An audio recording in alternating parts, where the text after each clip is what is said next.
Abandoned places come in many different shapes and sizes.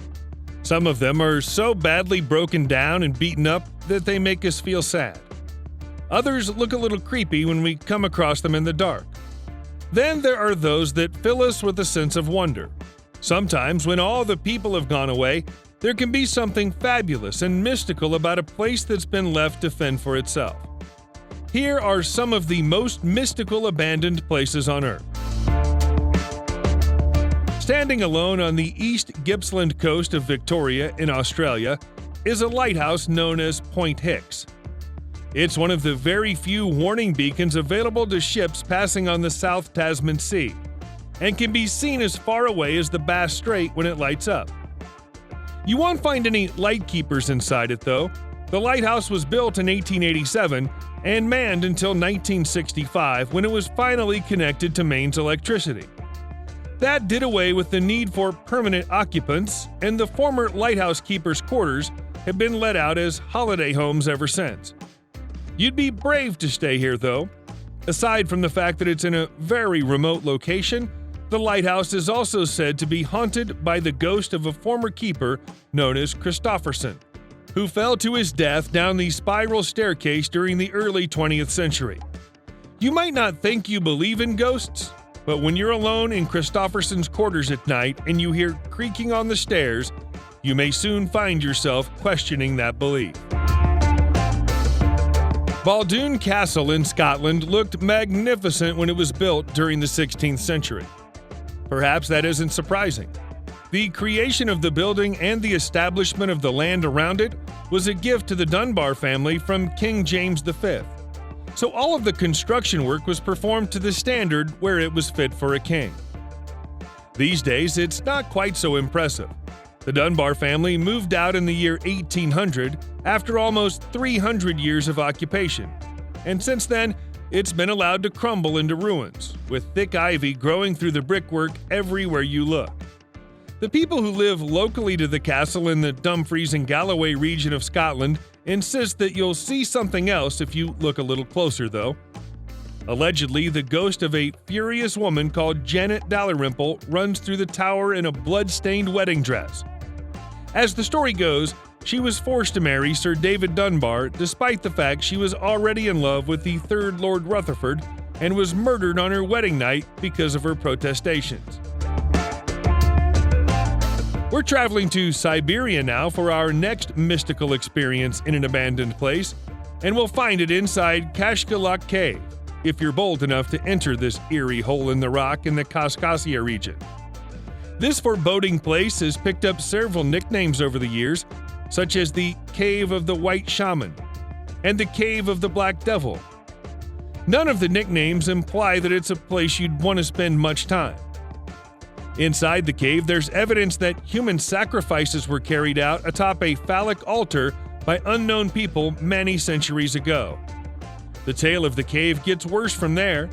You have to climb up 2,000 feet above sea level to get in, but the moment you're in, you start heading down again, disappearing 1,500 feet into the bowels of the mountain. There are stories that say once you're in the deepest chamber, you can hear the thoughts of every other human being on the planet, and that the experience will drive you insane. That's where the cave gets its name, from Kashgalok translates as Kakash, as many ears. There are underground tunnels under almost every nation in Europe, and some of them are more worthwhile to look at than others. There's definitely something to be said for the Ghost Bus Tunnel in Belgium. Don't let the name put you off. Unlike the other examples we've looked at so far, the ghosts here are more metaphorical than literal. The tunnel was initially devised as part of an ambitious new subway project that never came to fruition. The project ran out of money, and the city of Liège was left with a 2-mile-long tunnel running beneath it that was never going to use. Rather than close it up or block it off, they decided to allow the local transport service to store old, unwanted vehicles inside it. There are dozens of disused vehicles hiding down there in the dark, some of which date all the way back to 1912. There have been numerous discussions about opening the tunnel to the public and turning it into a transport museum. But so far, that hasn't happened, and the only people who get to go in and take a closer look are urban explorers. We're grateful to them for these pictures. You might have heard the name Glastonbury before. The small town in Somerset, England, plays host to the world's biggest music festival and attracts hundreds of thousands of revelers every time the festival opens its doors. While the visitors are there, a few of them take the time to travel to Glastonbury Tor, which is considered one of the most mystic locations in England. Legend has it that the Holy Grail was once hidden inside either this hill or the tower on top of it. Another fantastical version of history says that King Arthur sleeps under the hill and will awake when his country needs him the most. The tower has been standing since the 14th century, but Neolithic flint tools and Iron Age relics found at the site confirm that people have gathered here since prehistoric times. The ancient Britons referred to it as the Isle of Avalon, which might connect to the Avalon of Arthurian legend. All of these tales seem fanciful, but almost everyone who's visited the Tor and stood in the tower describes the experience as a spiritual one. Perhaps it's the fact that multiple ley lines meet at the point of the Tor, or maybe it's all the tales of magic and the beautiful scenery. Returning to the mysterious underground tunnels of mainland Europe, we now find ourselves in Czechia to check out the beautiful catacombs of Hillava. Nobody really knows how long these tunnels have been here, but many experts believe they were created by the same German colonists who founded the town during the 13th century. There have been stories of ghostly goings-on in the dark of the tunnels for many years, and even some of the experts who visited the tunnels in an attempt to dispel the myths have been forced to concede that there's something strange happening down there. Some visitors claim to have seen physical apparitions in the tunnels, whereas others saw nothing but heard inexplicable organ music as they wandered around. Taking a more pragmatic point of view, it seems that the first 3 levels of the catacombs were used as food and water storage, with living space provided on the lower levels. If we assume that it was fully populated at one time, this must have been a whole underground town.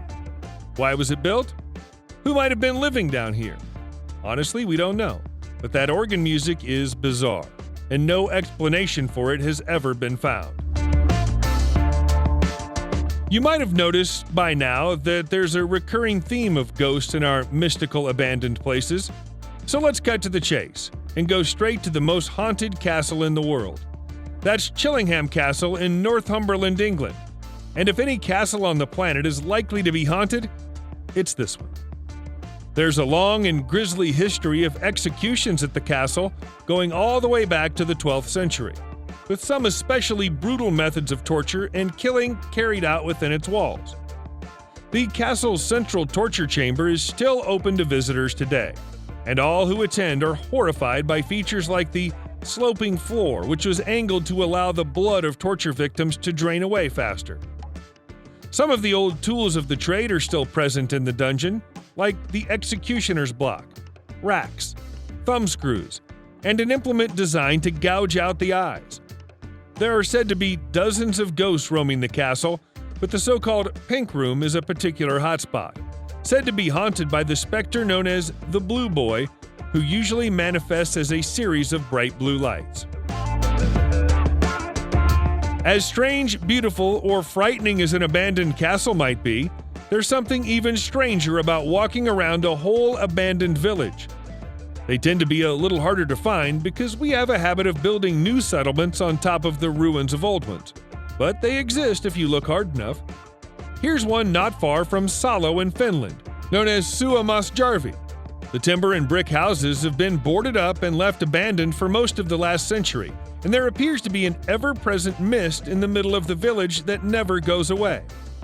Despite that, the village isn't lifeless. After the humans moved out, animals moved in. Suamasjarvi is now home to a population of foxes, badgers, squirrels, and mice who appear to live in harmony side by side. Some of them have even elected to live inside the houses, which presumably offer them a better degree of shelter than they generally find during the winter months. It's a beautiful place to come and take a few photos of the furry local residents, but we're not sure we'd like to be here when it gets dark. It's hard to imagine a more extreme environment to live in than Antarctica, and that's why, as a rule, humans don't try to live there. It's been a temporary or permanent home to human beings in the past, though, and the presence of those hardy souls can still be felt in the buildings and structures they've left behind. Take Wordie House, for example, named after chief scientist James Wordie, who stayed here during the Shackleton expedition of 1914. There are constant reports that objects are moved around the house during times when no humans are present, and bright lights shining from the windows when there's nobody inside. Scientists who work at the McMurdo base regularly report seeing or feeling a supernatural presence there. Perhaps that's because the base was used to store the remains of 257 tourists who perished in a plane crash on Ross Island in 1979. The atmosphere inside Scott's Hut is said to be so overwhelming that some people struggle to remain inside it for more than a few minutes. Antarctica is like an alien world, and it's clearly not for everybody. You've heard of the Great Wall of China, but have you ever heard of the Great Wall of India? That's the name that many people use when they're talking about Kumbhogar Fort in India. Despite its colossal size and its status as the second longest continuous wall in the world, it's barely known about inside India and hardly ever spoken of outside it. Well, that's our loss, because it's a stunning fort that surrounds more than 300 temples dating back 500 years. The wall runs on for over 20 miles, climbing up mountains and dipping into valleys in the process. It's arguably a more impressive technical achievement than its more famous Chinese pier. The views from the top of the wall at its highest point are incredible. But visitors should be cautious. Many of the miles covered by the wall are now empty and otherwise featureless. So the sections of the wall there are not maintained. On top of that, the wall is still fortified with booby traps and other defenses. The Indian authorities think they've deactivated them all, but they can't guarantee it. If you look at it from the right angle, with the sun high in the sky and the stonework reflecting off the water to form a perfect circle, this bridge in Ardino, Bulgaria is one of the most beautiful bridges in the world. How then has it managed to end up with a nickname like Devil's Bridge? To answer that question, we have to go all the way back to 1515, when the bridge was built by a man called Dimitar. Sadly, history didn't record the rest of his name. Dimitar built his bridge on the ruins of an older Rome bridge, with the intention of connecting roads that link the Aegean Sea to the northern Thracian Valley. Sadly, it seems that Dimitar's wife passed away during the 3 years that it took him to build the bridge. Legends say that he entombed her remains within the structure, and her spirit haunts the bridge at night. An even more fantastic tale says that the footprint of Beelzebub himself can be seen on the masonry. The creepy tales haven't put the Bulgarian authorities off the structure. They declared it a national monument in 1984. For many years, it was thought that the enormous circular stone depressions that make up the site of Moray in Urubamba, Peru, were nothing more than decorative. More recently, our thinking has evolved to allow us to gain an insight into their real purpose. It turns out the Inca people may have been far more advanced than we suspected. The further you descend down the steps of the circles, the lower the temperature becomes. At the bottom, the average temperature is a full 15 degrees centigrade lower than the temperature at the top. Each level of the depression is a microclimate, which allowed the Inca to trial the growth of different types of crops. From tracking what worked and what didn't, they could pass on crop growing advice to the furthest reaches of their empire, where temperatures were very different from what farmers were used to at home. It's a work of genius, and the fact that they're so aesthetically pleasing is just a bonus. Yet again, it appears that our scientists and historians have underestimated our ancient ancestors, and we can't help but wonder what else they may have got wrong about them. Subscribe to the channel and turn on notifications, and you will be the first to know when a new video comes out. Thank you for watching, and see you in the next video.